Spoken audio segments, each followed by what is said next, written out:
Hello, and welcome to Copy That, the new series from Quadcast that's all about copywriting.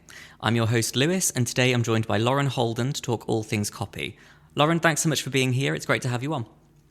Well, thank you, Lewis. It's great to be here. I'm so excited for our conversation today. So, I just wanted to start off with the same question that I ask everybody first. How did you get into copywriting? I started as a copywriter through my first job was as an editorial assistant at a local newspaper. So I aged about 16, I quite fancied being a journalist, and I was quite lucky that my auntie knew the editor's wife at the local paper.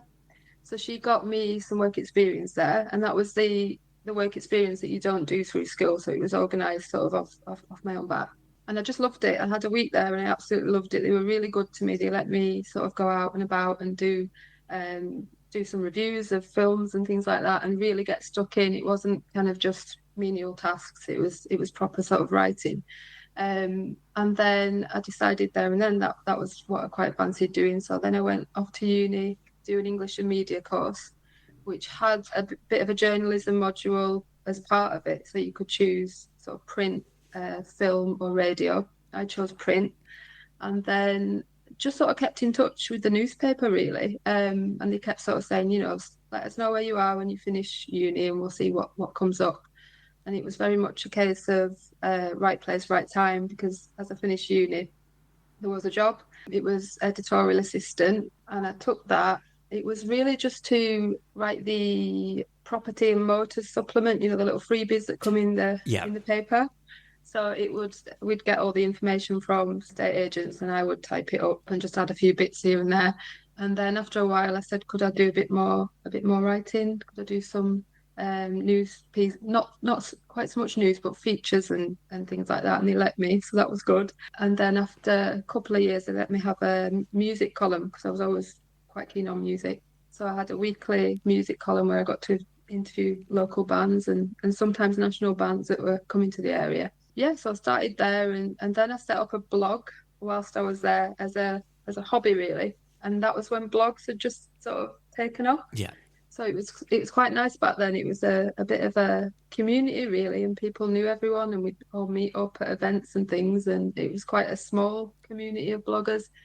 And that and the newspaper experience stood me in good stead to later get a copywriting job. So after a few years at the newspaper, I realised that the salary just wasn't great because I was only an editorial assistant. There wasn't much room for progression.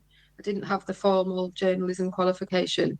So I registered with a recruitment agent, and after a while, they said, "Oh, there's a copywriting job come up." And as daft as it sounds, back then I didn't know what copywriting was. It wasn't a new industry, but it wasn't something that you just hear every day. People, like even now, you very rarely meet another copywriter, and you might find the same as well. Yeah. You don't often meet another copywriter. So I remember saying, "Oh, what's that? I don't think I'm cut out for that." And the recruitment agent, shout out to him, he was called Dan Kittle.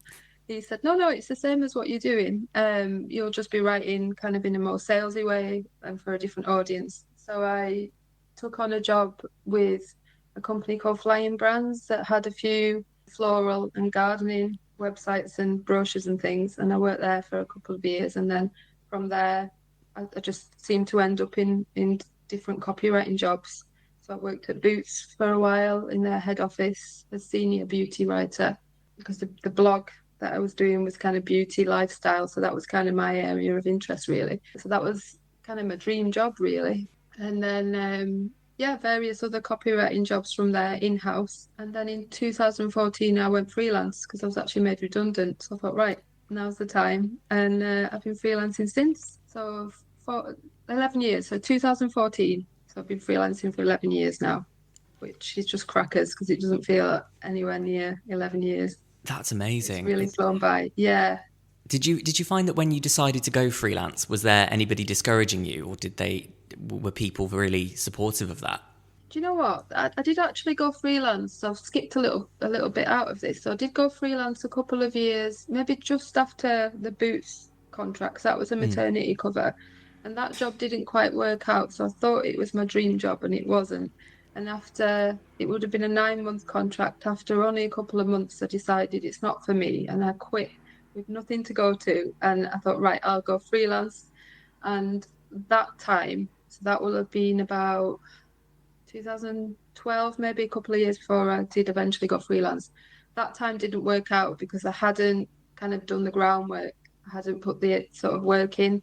I just sort of left a job and that was it. I tried to freelance. I think I got about 10 months in and decided, no, I need to get a copywriting job. Mm.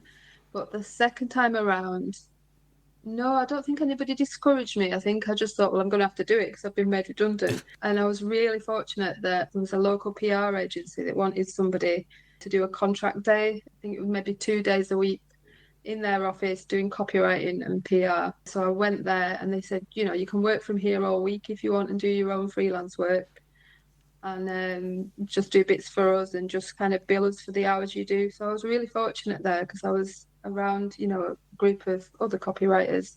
That gave me a little bit of motivation as well. I don't know, something about being around other people doing what you're doing. You can kind of brainstorm and help each other out and just being in that environment of writing every day for the PR company just sort of spurred me on to do my own stuff and it did take off luckily the second time around and as I say now I've been doing it for over 10 years which yeah absolutely bonkers. That's amazing. It's so nice to have been able to start that sort of freelance journey still within a group of people because at least then it's not you're going off on your own to do it, but at least you're not physically on your own while you're setting it all up. That must have been quite nice to have been able to have that. It really was, and I've been really fortunate over the years. I always just seem to land on my feet somehow with things like that. So as I say, that was a stability of a couple of days work a week and a nice team of people around me. And no, they weren't my team obviously, but working with a team of people. And some of them I'm still in touch with now, and a couple of them have gone their own ways also and set up their own business. But it was a nice environment to be in, and we got to work on some really fun brands. And yeah, it was a good grounding. And I was fortunate because I think there's a sort of a big crossover between PR and copywriting. It does go hand in hand. And my days at the newspaper helped me kind of identify what made a good press release because I would be receiving the press releases and thinking, oh, has that grabbed my attention? No, it hasn't, or it has. How best do I write one then? So that was quite good experience with a nice group of people. Exposing you to all sorts of different types of copy that sending you on your path forward that you go, okay, I can do this. I know what this is supposed to look like. Definitely, yeah. And it was a good mix of writing press releases, doing some blogs. We'd be doing events and things, going down to London for this event, that event, meeting lots of people. It was a nice introduction to me to do PR because I still do a little bit of PR. Yeah, it was really good fun and nice to be in an office as well. It's kind of like, I'd gone freelance, but I still had friends not working from home, on your own, looking at the pigeon outside. Yeah, I think that would be, if I was at home on my own all day, every day, it would, I would get the work done, I'm very productive, but it would probably end up that I would be doing all of my work in the evening because I'd spend most of the day just flicking through, doing whatever. Like I would see all the housework that needed doing and go, I need to go do this first, and then I'll do once I finally got all of that done. It's really hard to be disciplined working from home. I mean, I know some people that absolutely love it and they would prefer, people that are in office jobs that get to do a bit of flexible working, absolutely love it at home and get more done because they haven't got that distraction of colleagues, whereas I quite like that. And I think in a writing role, it is good to have people around you to sort of go, what word would be best here? What do you think of this? Or does this introduction grab you? Or, whatever it is, I think it's good to have that collaboration in a writing job. Yeah, absolutely. So I feel that we've possibly touched on the answer to this next question already. So I feel like everybody's got really interesting journeys to end up copywriting. And I just wanted to know if copywriting was always the end goal, or whether when you found a copywriting job through your recruiter, whether you thought, yes, this is for me, I really like it, or if there was a specific moment where you decided this is what I'm going to do. No, I suppose it wasn't really. I just always wanted to write in whatever capacity that was. So for me, it was traditional media, newspapers, magazines, and I did find myself doing a bit of freelancing whilst at the newspaper on an evening. I had to freelance for magazines and things. I did some work for NME and a few other lifestyle magazines, and that was always the goal. I was always working away at trying to, pitching ideas to magazines, and Mm. sometimes successfully, sometimes not. And then copywriting, yeah, I would say I sort of stumbled into that really. But it wasn't long before I realized, yeah, the recruitment guy was right. It is quite similar to what I do because I did have a little bit of imposter syndrome. It was a little bit of a jump in pay because the money wasn't great at the paper, although I sort of learned a lot. I couldn't afford to move out of my mum and dad's house.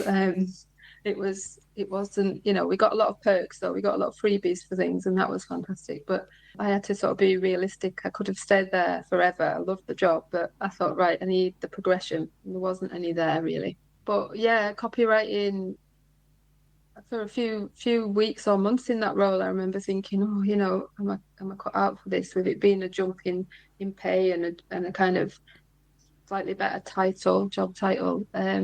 But yeah, it wasn't long before I realised he was right. It is very similar to what I was doing before. I was, instead of writing, articles about bands and things, I was just writing about flowers for a brochure instead, and writing for a slightly different audience. And that company owned a few different brands there, so we'll be flitting between changing tone of voice. You're writing for a garden birdseed brochure one day, and then you'd be writing something else the next day, maybe some email newsletters for the flowers company, or gifts, hampers for the two flower companies within that under that umbrella. Yeah, it was really sort of different every day, which was good fun. Yeah, it was really varied there, and I think I spent about a year and a half in that job.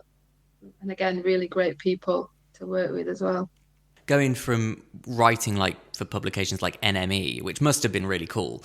That's a really cool thing. That's a brag moment. Yeah, I was Definitely. never particularly cool, really. Probably thought I was when I was younger, but we were very fortunate when I was at the newspaper that because we were the newspaper was in Morecambe, so it was probably about as far north as you can get before Mm. you get to the Lake District. And we used to get some really big bands come to the area.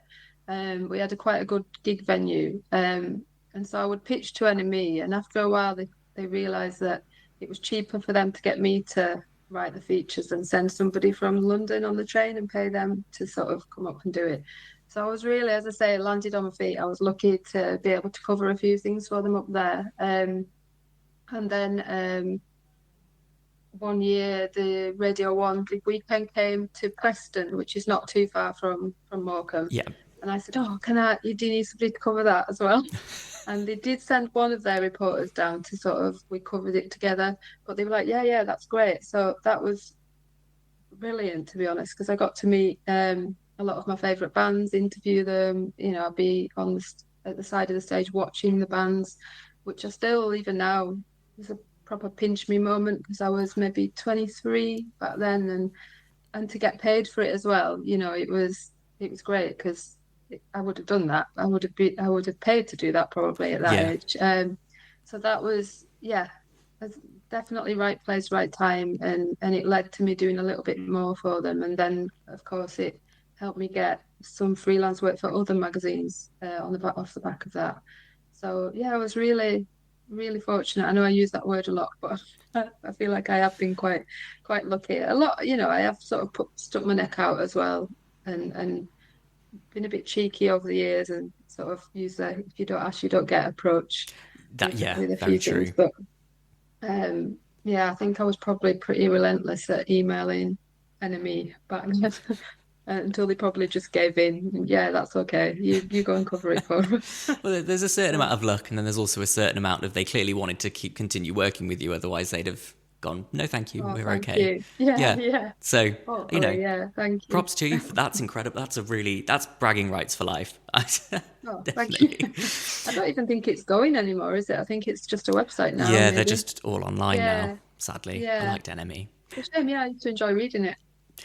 I just wanted to move back to your freelance work a little bit. So I wanted to know, have you specialised in a particular niche or industry within your freelance work? Um, so yeah, I do. And again, this is by accident, but I found a niche that I enjoy and that I seem to keep getting work in, and that's healthcare copywriting. Okay. So I've worked for the NHS. I've done some stuff for them. I've done some stuff for NHS professionals, which is kind of like under the whole Mm. NHS umbrella. So that's kind of getting people into the job into jobs within the NHS from memory. Oh, this was a while ago now, and I've done some stuff for BMI, which is now Circle Health, I believe. But that was kind of interviewing. That was really good, actually, really good fun. Interviewing surgeons about various operations Mm. and how to create some patient guides. So if you were going in for a hip operation, you could find out exactly what to expect. So it was kind of like, oh, what happens on the day, and what's the aftercare like, and how long will I be in pain for, and this, that, and the other. So I'd interview all kinds of um, professionals on that front. And basically feel like I know anything that you want to know about any condition now. So if you've got any cataracts, like what do you do at them? Or if you've got a sore knee, this is how long it'll take before you're back on your feet, sort of thing. But that was, yeah, really interesting work, and it was a lot of work as well. So I would say healthcare, and I've also written for like a mental health company. So I do push that now because it does seem to be the kind of work that finds me somehow. Mm. But yeah, if I kind of had to choose, it would maybe be the more lifestyle-y stuff, brand like skincare, Yeah. maybe even music, I suppose. But healthcare seems to be my bread and butter these days. It's really interesting. It's we work with one client within the healthcare industry, and it's Oh, really okay. interesting to learn enough about it that we can write the content for them, but also be at a distance because we're an agency here, so we're we have clients from all different industries. It's nice for me to be a generalist in a way, to be able to just kind of pick and choose. Right, today I feel Yeah. like writing about the science industry. Today I feel like writing about the healthcare industry. Today I feel like writing about IT. So that's quite Yeah. nice in that sort of regard to be able Of course, yeah, to it's the do that. beauty of it, isn't it? Mm, Copywriting. I always feel like we're jack of all trades. I mean, I won't say master of none, but I think you yeah, just end up becoming a really good pub quiz participant because you know a lot of stuff. yeah, Like somebody will be talking about something, you'll be like, yeah, I know about, wind turbines. I'll tell you everything I know. yeah. It's really bizarre, isn't it, what you end up kind of becoming an expert in. Is there a type of work that you do really enjoy doing? Yeah, I just enjoy the variety, to be honest, and I like it when a client gives me free rein on something, because I'm not the best at kind of. I know a lot of copywriters who are, and I wish I was better at it in the sort of consulting role, sort of saying, no, no, this is how you should do it. I'm not the best at that. I do try and sort of nicely give people a steer, but ultimately, I think the customer's always right. And if somebody wants it a certain way, I'll I'll try my best to keep things a certain way. So if a client is happy for me to just relinquish control and let me do things how I would do it, Mm. it doesn't matter the niche for me. I'll thrive off that really.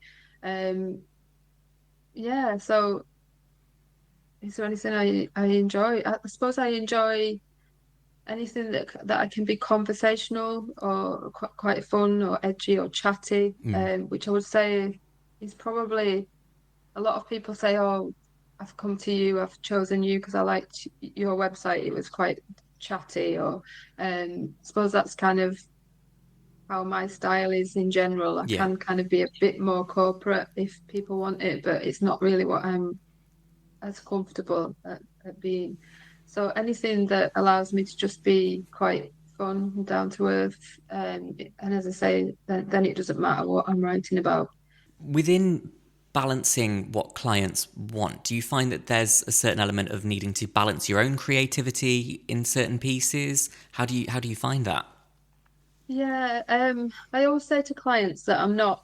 I'm not precious at all about my writing, and I'm quite open to working how a client wants to work, and I say that sort of from the off, if they prefer to send me information over email or they want to have a chat, like I'm quite open to work in any sort Mm. of way. But I think it's just the way that the feedback's delivered. And I'm quite open to changing things. As I said before, I do think the customer is always right. As writers, I think we're kind of inherently creative. So I think finding that perfect balance of I feel really satisfied with this and the client feels really satisfied with this is like that's the perfect sweet spot for any piece of work, I Yeah, feel. exactly. Yeah. And that's, I think, where you get the most enjoyment out of the work. I mean, even if it's not, I don't know what you think, but even if it's not a subject matter that you feel comfortable writing about, or it's not your kind of preferred area of interest, Mm. if the client's been happy with it and they feel, because sometimes I can sense if the client doesn't quite like it but doesn't want to upset me. I would rather they just said, no, no, no, let's do this. Even if they said it needs completely reworking Yeah. from scratch. So I wanted to know, so when you do get started on a piece of copy, how do you usually go about starting it? So I tend to have a bit of a kick-off call with the client, or we'll email backwards and forwards, and I'll get a sense of who they are and not just about their brand, but sort of who they are and how therefore their brand should come across. And I don't look in the first instance too much at competitors or at what their competitors are Mm. doing because that can kind of sway me one way or the other. And sometimes I'll come into a call having not looked at what the brand I'm talking to is doing because I don't want to be too consumed by what I think their brand is and how I think they should go about things. So I'll just come and have a chat with them in the first instance and see, how we get on and who they are. And then I'll just write something. I always offer a bit of a sample paragraph to somebody once they've agreed that we're working together. And I'll just say to them, this is just just completely like a sample. If you're not happy with it, just tell me, like rip it apart Mm. and we'll go from there. Um and then they might say, absolutely not. This is and that then, that gives me the groundwork to go, right, okay, well that's not what you want then. And it gives me a bit more of an idea, I suppose. And then I might do a few different versions, might do something really out there, something quite corporate, something quite chatty, and they can tell me the bits they do like. And I also ask people to send me some links to websites they like, not to copy, obviously, Yep. but just to get an idea of where they're going with it, the tone of voice. And sometimes it might be that the websites they like are not in the same arena as them. And I encourage that, send me some examples of websites you like, even if they're not in the same industry as yours. And we'll try and get somewhere, get the copy to somewhere you're happy with based on that, based on what tone they like, what language they like, that kind of thing. And just keep tweaking things. So I'll do a few versions and then we might amalgamate the best bits of each one and then get to arrive at something and a finished product from there. It's as I said before, it's finding that perfect balance of I'm happy with this and the Mm. client's happy with this. It makes for Yeah, really then compelling work, I feel, and it's work that it makes it exciting for you to do it. It's something that if you can be enthusiastic about working with these specific clients and making sure that the work that you're doing together is, I don't know, yeah, inspiring you, entertaining you, and making you feel enthusiastic about what you do on a day to day. It's yeah, that's the sweet spot. yeah. Even the driest of brands can be more exciting than they think they can be. Yeah. Like I've just been working on it's an aircon and refrigeration website, and Mm. we've tried to get a bit of humour in there because they're very, I mean, I know the team quite well, anyway, but they're quite sort of it's it's based in Yorkshire where I am, and they're sort of good, honest Yorkshire men and that kind of thing, like working class company, family company. But the website before was quite sort of not corporate, but just very I won't say dry. That's not. it was just, I suppose, tradies talking to tradies, but we Yeah. tried to get a little bit more fun in there and try and sort of portray who they all are as people as well, and what it's like to work with them because they are a good sort of fun bunch as Mm. well as the fact that they take their jobs really seriously. Yeah, a smaller company's personality is important. It's not Yeah, about numbers so much there as it is getting to know the people that are there. And I think part of the element of like having a podcast like this is really fun for Alpha Quad because you can hear us talk. You can kind of get to know who we are as people. definitely. It's just yeah, that's important. Personality is important. Of course, yeah. So moving on to, continuing with pieces of work, when you're starting on something, what will you do if you're finding that the words just aren't landing?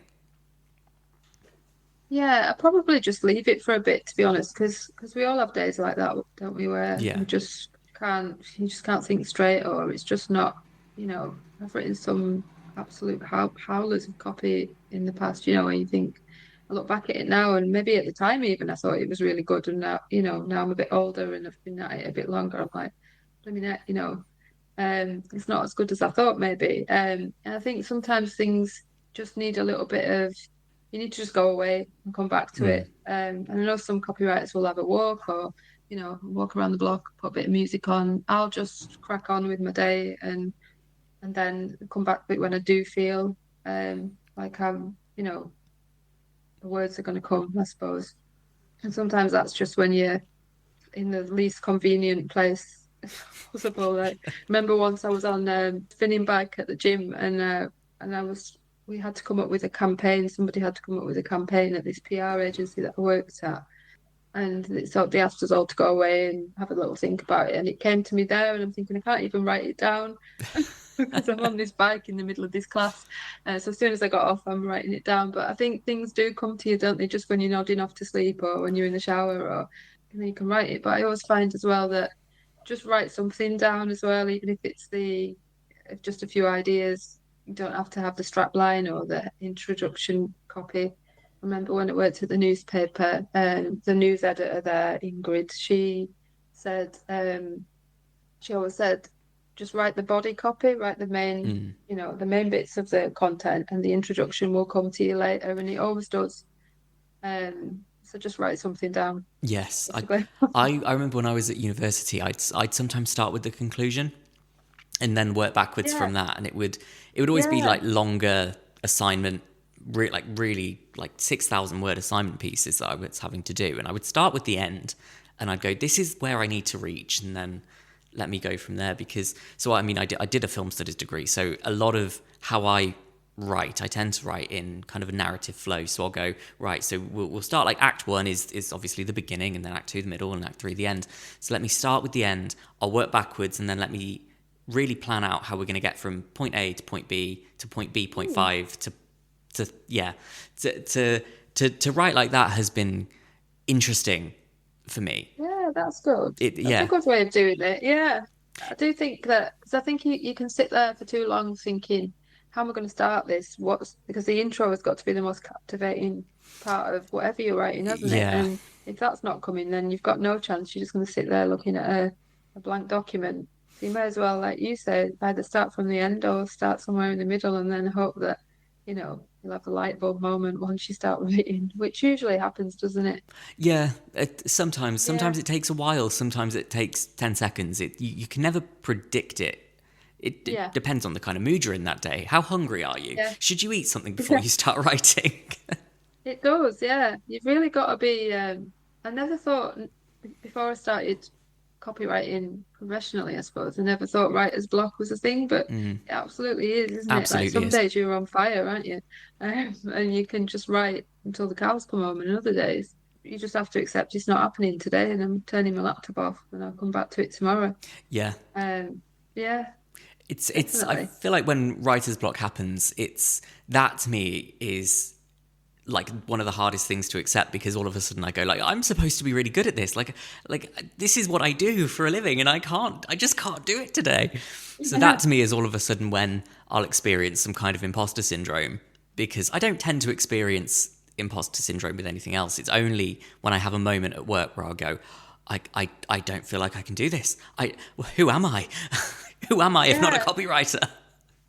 exactly. I think we all get a bit of imposter syndrome, and I think it's one of the few industries maybe that you can kind of, well, maybe not one of the few industries, but you can see other people's work so freely. So you can go online and read Yeah, other people's articles, and that's where you can kind of think, oh, well, that was written better than what I would, that's a good strap line. Who came up with that? Like, and then you can start thinking, oh, whereas you might not. Well, actually, yeah, it depends what industry you're in. My husband's in the aircon industry, so he'll go around places and go, that aircon install's not very good. Oh, and my dad used to be a DJ, so he can't go to a wedding do without going, well, I wouldn't have followed that track with that. But yeah, so I suppose that's a complete lie. Whatever industry you're in, you can see examples of people's work. But I think in writing, you do kind of you see it a lot, especially when you're working online. You can't open the internet without seeing an article, and yeah, that does can give you imposter syndrome as well. a little bit. But then I also feel that we're in an industry where inspiration is quite easy to come by. Not necessarily for every piece of work that you do, but it could be like, right, I've got a piece to write about X subject, let me Google it, and you find 10 other articles about the exact same topic and then read those. Yeah, Inspiration might strike, it might not. You don't know, but you're never yeah. going to know if you don't try.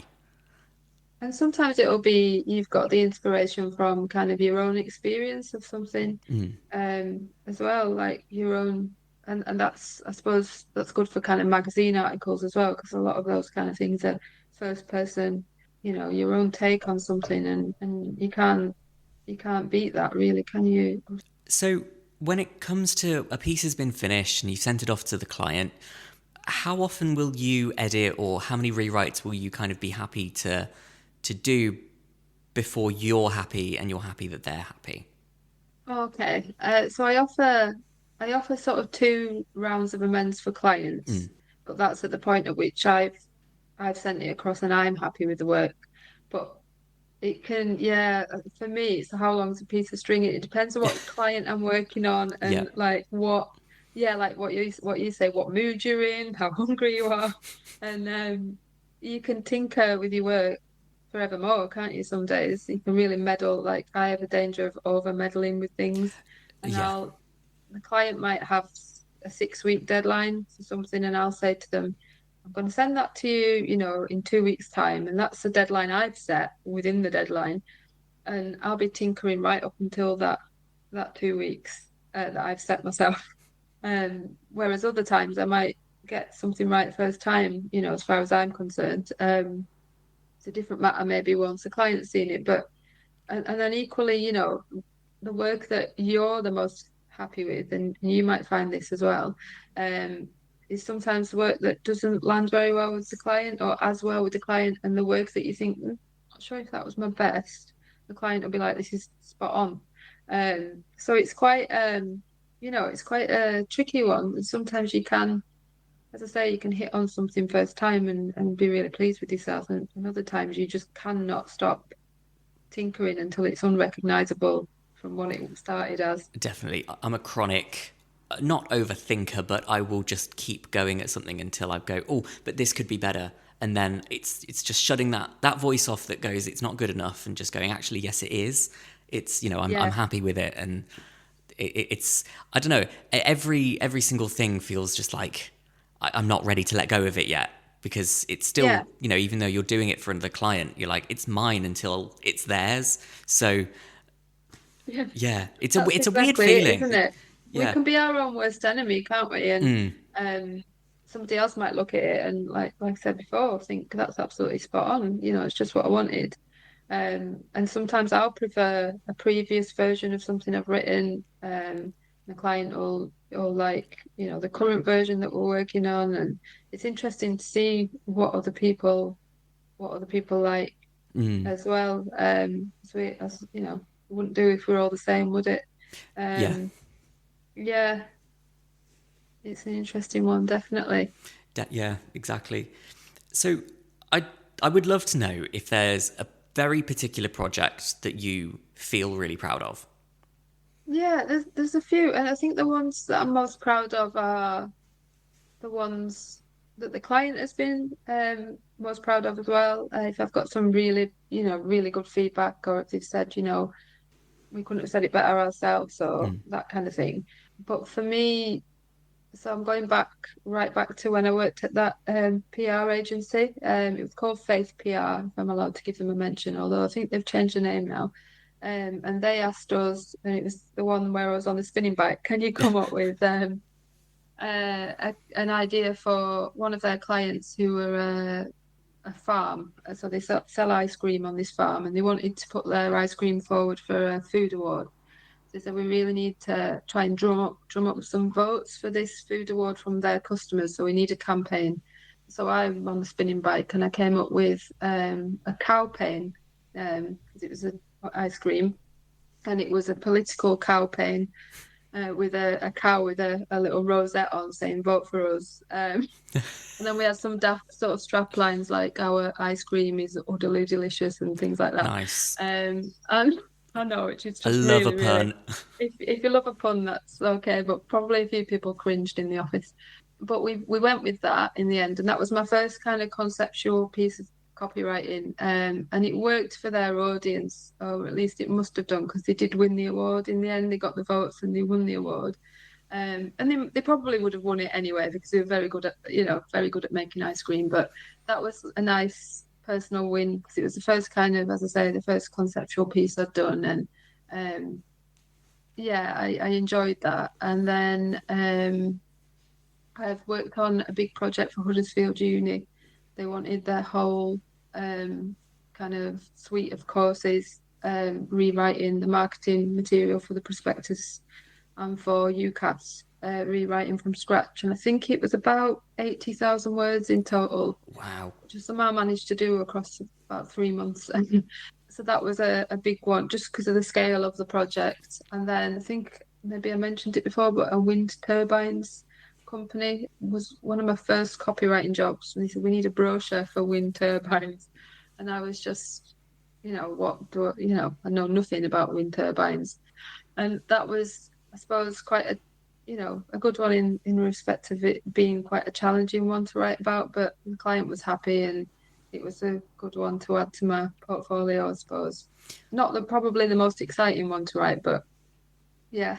It's still rewarding. It doesn't. I found that projects don't need to be the most exciting thing to work on, as long as you can kind Yeah. of feel good about it when it's over, and when Yeah, it's like, yeah, I feel happy with my work. I feel proud of the work that I put in there. definitely. And as long as the client's happy as well, like if, as I say, like I said before, if you can sense that they're not comfortable with it, but they don't want to say that they're not, Mm.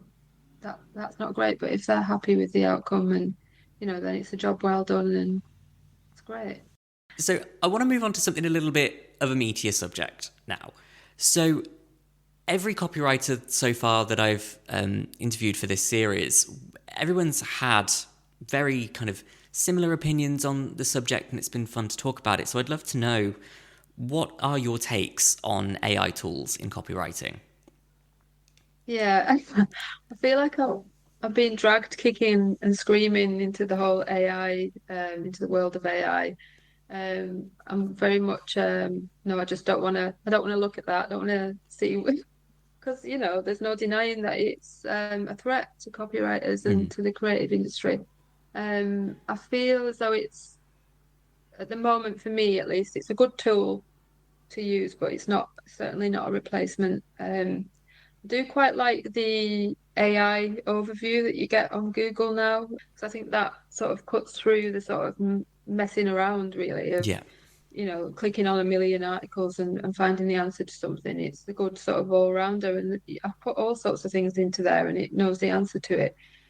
Although it has got it wrong a few times. For instance, I was going to a gig a couple of months ago, and I just happened to type in the band to see if they were performing the night before and where they were performing. So I just wanted to see where they were at. And it was telling me they were in Huddersfield that night, Mm. which is where I'm based. And they weren't, they were in Huddersfield the night after. So I thought, you're wrong there. Yeah. There was another time where it was wrong. And I suppose a lot of businesses might take that information and run with it. And it might be more damaging information than just the band is playing somewhere they're not. So I think it needs to be used with caution. And obviously, I know people are saying it's going to get better, and that is a worry. But as far as I know about AI, it can only take from what's already out there. Mm. So if people keep using AI, is there not an argument to say there's not going to be anything fresh for it to take its content from? There's going to be a lot of duplicate articles after a while. And I just don't like the legal any legal implications that using it might have. I feel like people need to really, really check what they're putting out there. As I say, onto a business website, check the facts. Don't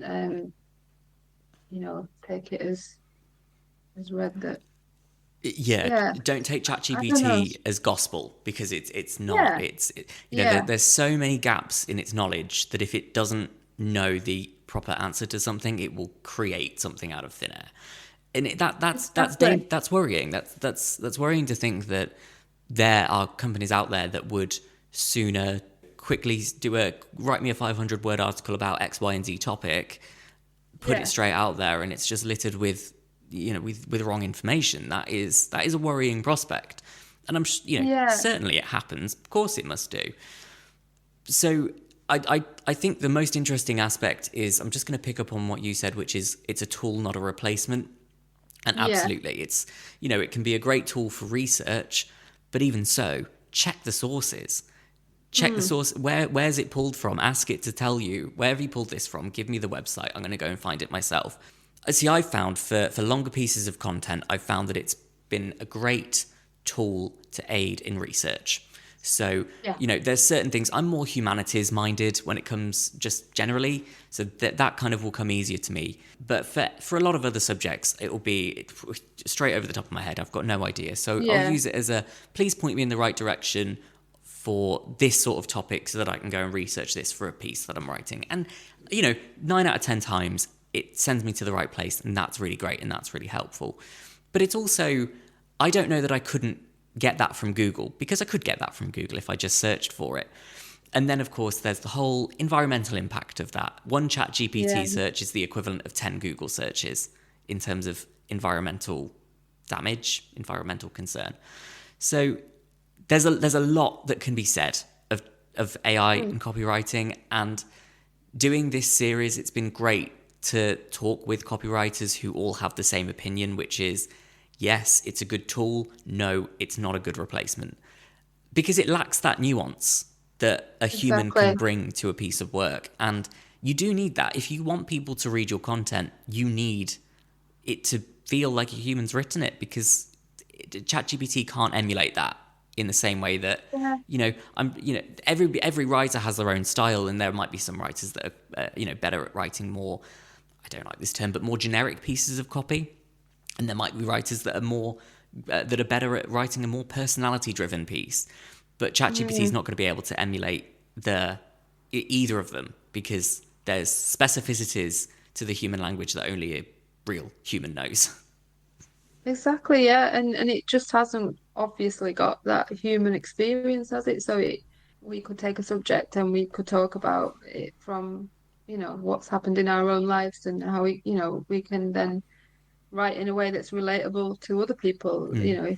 because we've experienced that. And some days I feel quite okay about it, and other days Mm. I'm really angry about. My concern is always that, say, bigger companies aren't going to really understand what the significance of what we do is, and they'll kind of offload it to ChatGPT because it's cheaper, it's quicker, but it's also nowhere near the quality, especially when it's work that does matter. So I'm wondering if there's anything that you wish that more people understood about what it is that we do. Well, the first thing is that we're not in the copyright of things, because I Mm. don't know if you find this, but people will go, "Oh, you're a copywriter. Oh, does that mean you work in films and the copyrighted products?" And you'll have to disappoint them and go, "No, no, it just means that I write for people's websites." And they're like, Yeah. "Oh, okay." Because I feel like that's a misconception. But no, I think there's certainly a lot more elements that go into writing good copy than people realize. So I will say, well, I don't say this to clients, but there's a lot of people that are good writers and could write something really well. Of course there are. There's a lot of people that we've all been taught how to write. But I think, well, I know that there are a lot more things to consider when you're Mm. writing content. So, there's the research and how to extract the information from your client or from, other people that you might talk to within that business. There's SEO considerations. Is this content getting found on Google with the right keywords in, and can you weave the keywords in naturally enough? There's accessibility. Is it content that everybody can feel comfortable with? Is it speaking to every kind of audience? Can it be read easily by people not necessarily visually impaired, because I think they would have screen readers, but have you accounted for every kind of audience? You're not excluding anybody Mm. with your content. The legal implications. So are you saying anything that's not fact? Could anything you say be libelous? The change in tone of voice. And then also, like you say, keeping the client happy, balancing creativity. I think there's quite a lot that goes into making a piece of content good. There's quite a lot of boxes to tick. And also, you might find other good writers, but some people, I always say to people, because people will say to me, "Oh, you're a writer, you must be good at writing poetry, or why don't you write a book?" And like my husband keeps saying, "Why don't you write a book?" And I'm like, "Well, I think you, you know, you might feel the same. You can write. Many a copywriter could write well a certain way. They might be good at writing salesy copy, or certainly a lot of copywriters that have a niche within copywriting. So there'll be an email copywriter, website copywriter, a print copywriter, and I think there's so many different types of writing, and people will have their own strengths within that. So it's kind of just, there's plenty of work that I would turn down because I think, do you know what? I'm not the best copywriter for that. I think somebody else could do you a better job, and I'll refer them to somebody else. No point tackling a subject that you're not comfortable with, or if it's not in your particular niche. I mean, I'm quite happy to do a variety of stuff, but if I know somebody that's going to do it better, Mm. I'll help the client out. But yeah, I think there's a lot more than people realize that goes into writing content. You're not just sat there sort of bashing out some words. Well, sometimes you are. It depends what mood you're in. But yeah, I don't know if you feel the same. There's quite a lot in the process that you've got to consider, and making sure that, as daft as it sounds, making sure that your work sounds as human as ever before. Because there's a lot of copywriters now that will say, "Oh, my client accused me of using ChatGPT," and they haven't.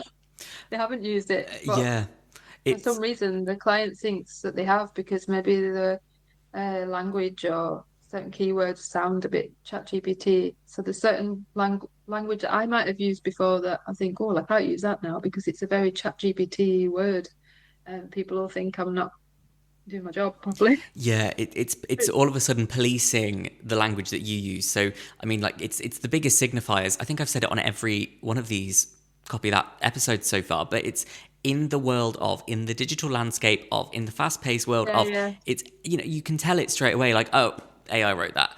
And then it's also grammar that AI uses. Like, it loves a dash, it loves an M dash, it loves an yeah, Oxford comma, it loves all of these things that, yeah, you know, somebody that's good at language will know, and will know how to use in the correct context. But ChatGPT just throws it in there willy-nilly because why exactly. not?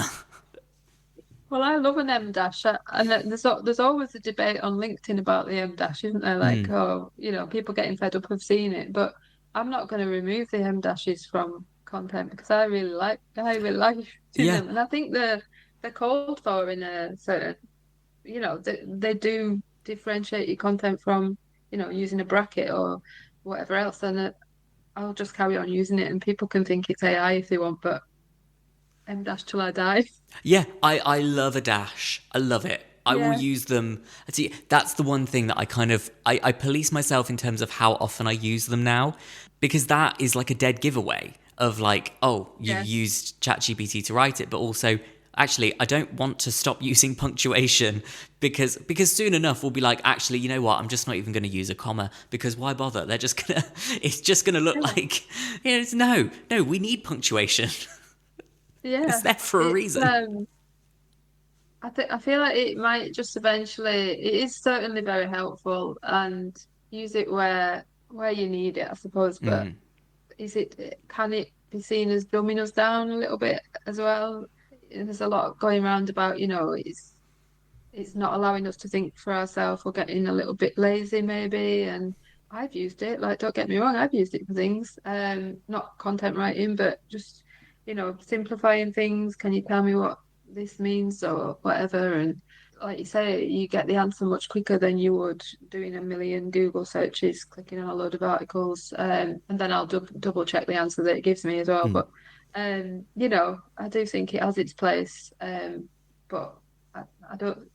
I want to say it's not in copywriting, not in entertaining copy anyway. Yeah, exactly. I don't think it has a place in anything that people are going to read for work or pleasure.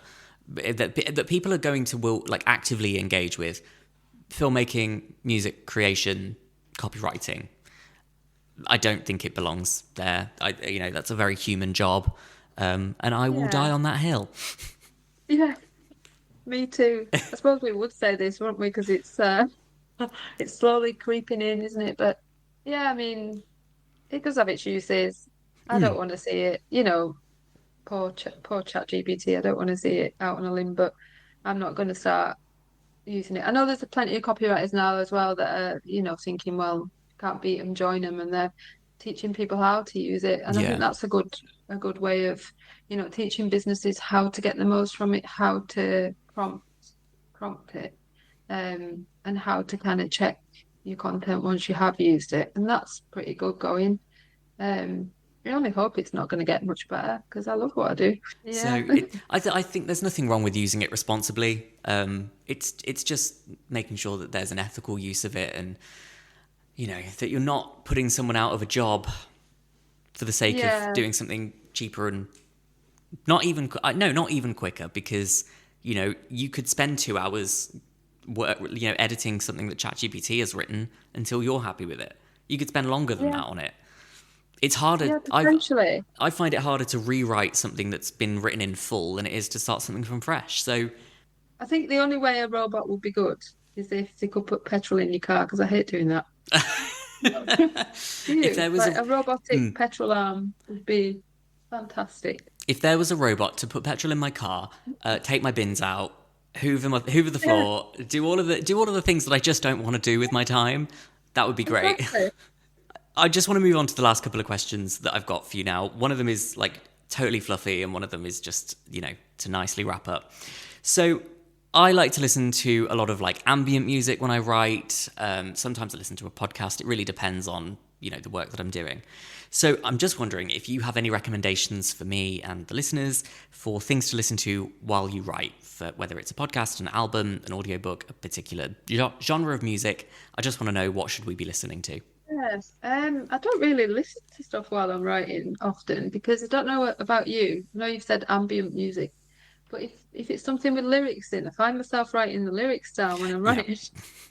I just can't seem to, differentiate. If I'm listening to some music, then I'm writing it down as well. But if I were to choose something, it would be I like Belle and Sebastian because that's quite, Yeah. nice. Not too, it's just like ambient, like say. I like a band called I Am Clute, which are from I think probably early 2000s, maybe 90s. And the lead singer's still going on his own now. It's called John Bramwell, and he's just got a blooming lovely voice. Really nice voice. And he does guitar, just guitar-y stuff. I've probably seen him out of all the bands I've ever been to see. I've probably seen him the most. I could listen to him all day. He's brilliant. So I would say that's the sort of music I like to have on in the background. It's kind of just mellow indie, but he has just got a really lovely voice. Thanks for the recommendations. I'll go and check them out. No And problem. I'm compiling like a big playlist of everybody's recommendations, and I'm not sure what we're gonna do, how we're gonna put it out yet. But yeah, I'm gonna do That's a something good with them. idea. There's a reason for me asking it, but I'm not sure what the reason is Yeah. yet. Last up, Lauren, this has been amazing to have you on. Thanks so much for taking the time to be here. I just want to know and tell the people where they can find you and your work online. My website's laurenholden.co.uk. It's recently just been done up actually, and it looks good because it's been done by my friend Simon, who's really good at design. But I need to put my portfolio on there. It's not on there yet, and I've spotted a few typos, which is not great. And then I'm also on Instagram. It's probably where I'm mostly active, I suppose. And that's Lauren Holden, copywriter, with an underscore at the end, and also on LinkedIn. That wraps us up today. Thank you so much for joining us. And I'm trialing endings still, but I only have one ending at the minute. It won't be until these have started to be released that I go, oh, actually, I really hate that ending. But I've been ending them by going, did you copy that?